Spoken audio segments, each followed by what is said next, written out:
Hello everyone, welcome to my YouTube channel care education purpose. তোমরা সবাই কেমন আছো? আজকে আমি তোমাদের সাথে শেয়ার করতে চলেছি এসএসসি এমটিএস এক্সামের বিষয়ভিত্তিক প্রশ্ন উত্তর। তো দেখো কী কী বিষয়ের ওপর আমি প্রশ্ন উত্তর শেয়ার করব। জিকে, ইতিহাস, বিজ্ঞান এবং ভারতীয় রাজনীতি, এই টপিকগুলোর ওপর আমি তোমাদের সাথে প্রশ্ন উত্তর শেয়ার করব। তো চলো ভিডিওটা শুরু করা যাক। প্রথমেই দেখো জিকে থেকে প্রথম প্রশ্ন, নিচের কোন বন্দরটি ডায়মন্ড হারবার নামে পরিচিত? তো দেখো এখানে চারটি অপশন আছে, সঠিক উত্তর হচ্ছে হলদিয়া বন্দর।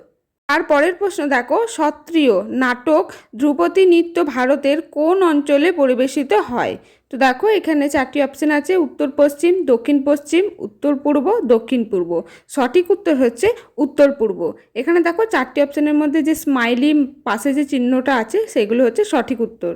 পশ্চিমবঙ্গের দুঃখ নামে পরিচিত নদীটি হলো, এখানে দেখো অপশন আছে, সঠিক উত্তর দামোদর। মনরেগার অধীনে ন্যূনতম ড্যাশ কর্মসংস্থানের ব্যবস্থা করা হয়? উত্তর হচ্ছে 100।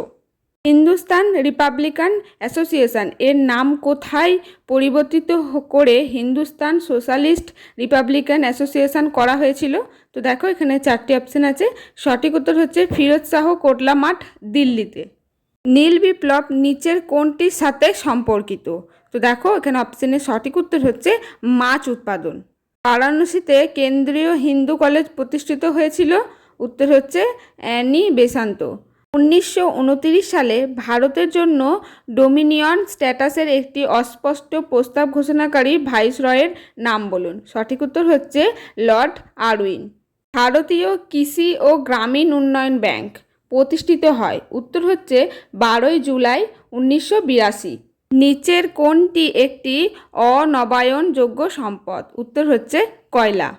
ভারতের কোন অংশে হিমালয় পর্বতমালা দক্ষিণ পশ্চিম থেকে উত্তর পশ্চিম দিকে অবস্থিত?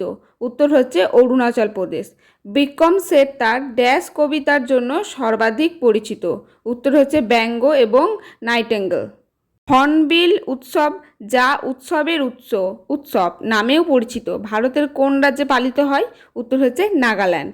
নিচের কোনটি সিপিইউ এবং প্রধান মেমোরির মধ্যে একটি ইন্টারফেস হিসেবে কাজ করে? উত্তর হচ্ছে ক্যাশ মেমোরি।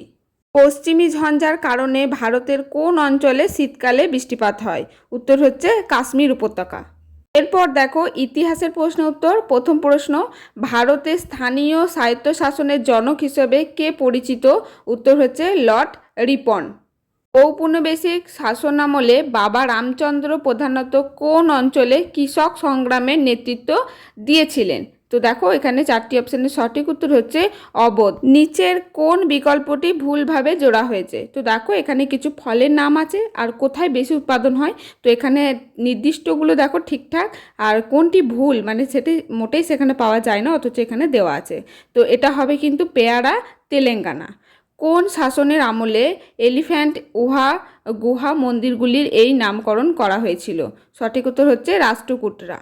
আন্তর্জাতিক কৃষ্ণ ভাবনামৃত সমিতি কে প্রতিষ্ঠা করেন? উত্তর হচ্ছে ভক্তি বেদান্ত স্বামী প্রভুপাদ।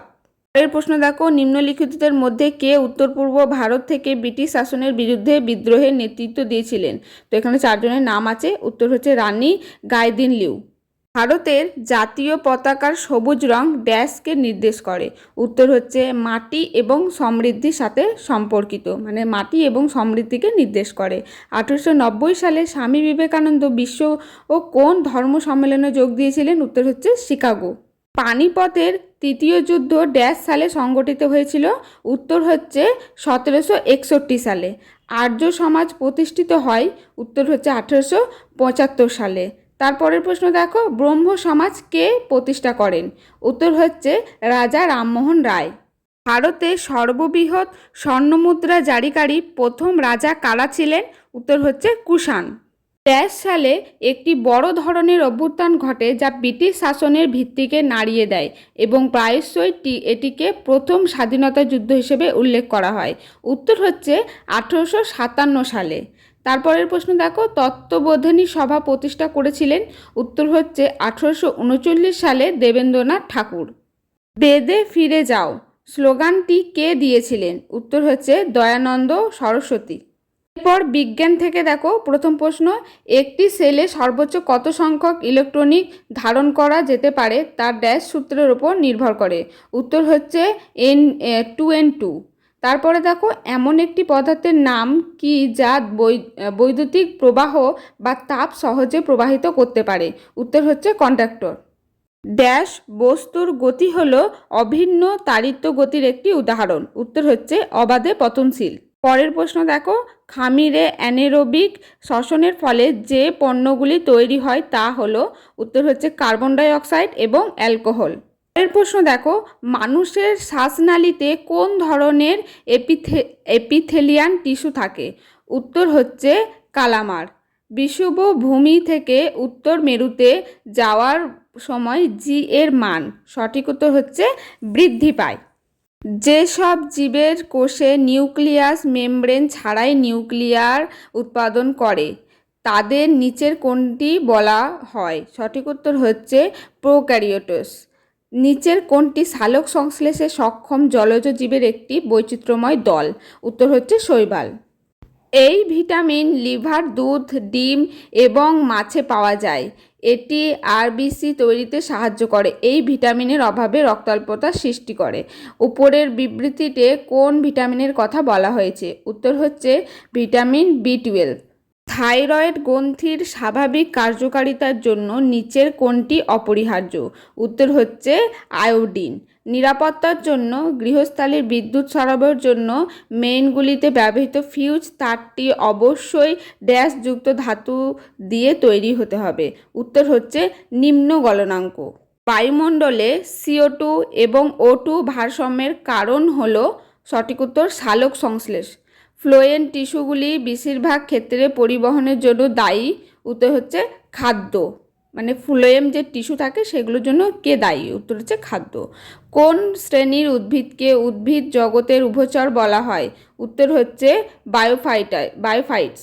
এরপর দেখো ভারতীয় রাজনীতি থেকে প্রথম প্রশ্ন, ভারতীয় সংবিধানের কোন ধারাটি রাজ্যপালের শপথের সাথে সম্পর্কিত। উত্তর হচ্ছে ধারা 159। ইসলামী সংযোগিতা ব্যবস্থা কত সালে প্রতিষ্ঠিত হয়। সঠিক উত্তর হচ্ছে 1969 সালে। কোন অনুচ্ছেদে দেবনাগরী লিপিতে হিন্দিকে ইউনিয়নের সরকারি ভাষা হিসেবে বিবেচনা করা হয়েছে। উত্তর হচ্ছে ধারা 343। ভারতের একীভূত তহবিল থেকে তহবিল উত্তোলনের অনুমোদন কার আছে। সঠিক উত্তর হচ্ছে ভারতের সংসদ। সংবিধান অনুসারে নিচের কোনটি আর মৌলিক অধিকার নয়। উত্তর হচ্ছে সম্পত্তির অধিকার। রাষ্ট্রীয় নীতির নির্দেশিকা নীতির কোন ধারার অধীনে পঞ্চায়েত ব্যবস্থা গৃহীত হয়েছিল। উত্তর হচ্ছে ধারা 40। ভারতের নিয়ন্ত্রক ও নিরক্ষীয় জেনারেলের কার্যালয় ভারতীয় সংবিধানের নিম্নলিখিত কোন ধারার অধীনে প্রতিষ্ঠিত। উত্তর হচ্ছে ধারা 148। ভারতের শাসন ব্যবস্থা বর্ণনা করার জন্য সংবিধানের প্রস্তাবনায় নিম্নলিখিত কোন বাক্যাংশটি ব্যবহৃত হয়নি। উত্তর হচ্ছে ফেডারেল। ভারতীয় সংবিধানের কোন অনুচ্ছেদে মৌলিক অধিকারের সাথে অসঙ্গতিপূর্ণ আইনের কথা বলা হয়েছে। উত্তর হচ্ছে ধারা 13। ভারতীয় সংবিধানের কোন ধারাটি অস্পষ্টতা বিলাপ করেছে। সঠিক উত্তর হচ্ছে ধারা 17। মানে এটি বিলোপ হয়ে গেছে। ভারতীয় সংবিধানের প্রস্তাবনা উদ্দেশ্য প্রস্তাবের উপর ভিত্তি করে তৈরি। সঠিক উত্তর হচ্ছে বল্লভভাই প্যাটেলের। মৌলিক কর্তব্যগুলি নিম্নলিখিত কোনটিতে উল্লেখ করা হয়েছে। উত্তর হচ্ছে পার্ট 4A। পার্ট এর মধ্যে আছে। 2019 সালে অর্থনৈতিকভাবে দুর্বল শ্রেণীর জন্য সংরক্ষণ প্রদানের জন্য কোন কোন ধারাগুলি সন্নিবেশিত করা হয়েছে। উত্তর হচ্ছে ধারা 15(6) এবং 16(6). লোকসভার সদস্য হওয়ার জন্য ড্যাশ হলো সর্বনিম্ন বয়স। উত্তর হচ্ছে 25 বছর। ব্রিটিশ পার্লামেন্টের কোন আইনে কলকাতায় সুপ্রিম কোর্ট প্রতিষ্ঠার বিধান ছিল। সঠিক উত্তর হচ্ছে 1773 সালে নিয়ন্ত্রক আইন। তাহলে দেখো আপাতত এই কয়েকটি করেই প্রশ্ন আমি তোমাদের সাথে বিষয়ভিত্তিক SSC MTS পরীক্ষার জন্য তোমাদের সাথে শেয়ার করলাম। তোমরা জানিও আজকের ভিডিওটি এই পর্যন্তই। যদি ভিডিও ভালো লাগে একটি লাইক করে দিও। চ্যানেলে নতুন হলে চ্যানেলটি সাবস্ক্রাইব করে পাশে থেকো।